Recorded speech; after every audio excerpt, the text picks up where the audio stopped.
My name is Karlos Ishac and I studied robotics engineering at the University of Sydney.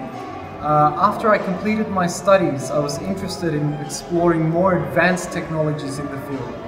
This brought me to Japan because they had a strong focus in human informatics and human-based technologies. Since moving to Japan 3.5 years ago, I've invented many technologies across the fields of nursing care, healthcare robotics, pet robots and human-assisted devices. 3 years ago, I founded a company called the Life Chair. The Life Chair is a smart cushion that actively corrects your sitting posture using pressure sensing, haptic feedback and artificial intelligence. So, Karlos, you've taken quite an interesting route in your journey as an entrepreneur. We're really interested to hear why you decided to start your company in Australia, and then why you're sort of contemplating scaling it up in a market like Japan. So, since completing my degree, I really had a strong passion after working for companies like Cyro to see what I could contribute to the Australian society using my skills in robotics. Initially, we started the company in Australia to tackle some of the big social problems. However, we faced several problems immediately. There was a kind of barriers to new technology. Some of the common problems is the comfort bubble we tend to have in Australia. There is no urgency to try new technologies. As a result of this, it sort of conflicted with my desire to explore new technologies and advancing technologies. Ultimately, this took me to Japan, where the vision was always to learn from their technological foundations, develop my own technologies, and then bring them back to Australia while maintaining a strong link with Japan.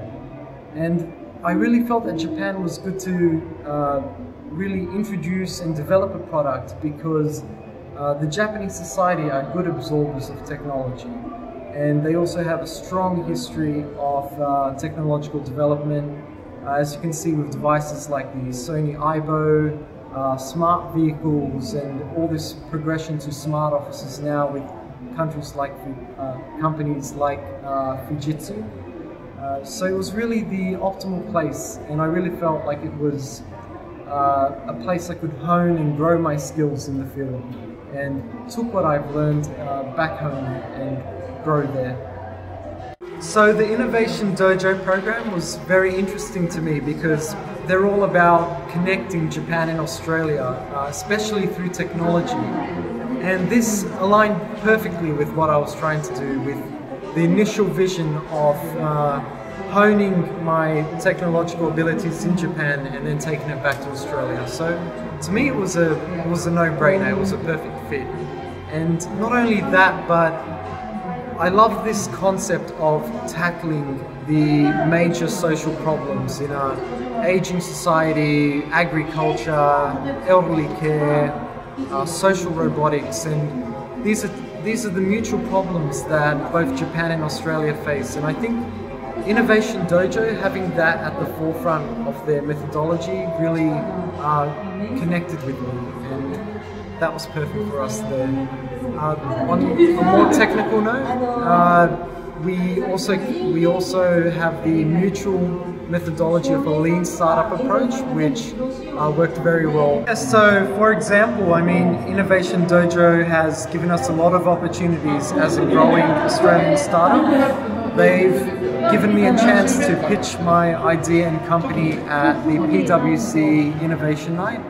A recent example is in Osaka. They connected us with companies like Fujitsu, who are particularly interested in smart offices, and that was a great connection to have, and we've been in communication with them, and we're excited to see where that takes us. Another example is almost overnight they were able to connect us with a company that specialized in chair manufacturing that was a perfect fit for our smart haptic cushion device, Kokuyo, based in Osaka.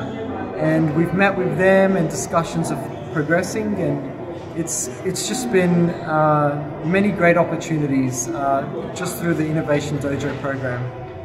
Going forward, we're very excited to see how our collaborations can progress, and really looking forward to the shared vision and dream of strengthened partnerships and a bridge between Japan and Australia through technology.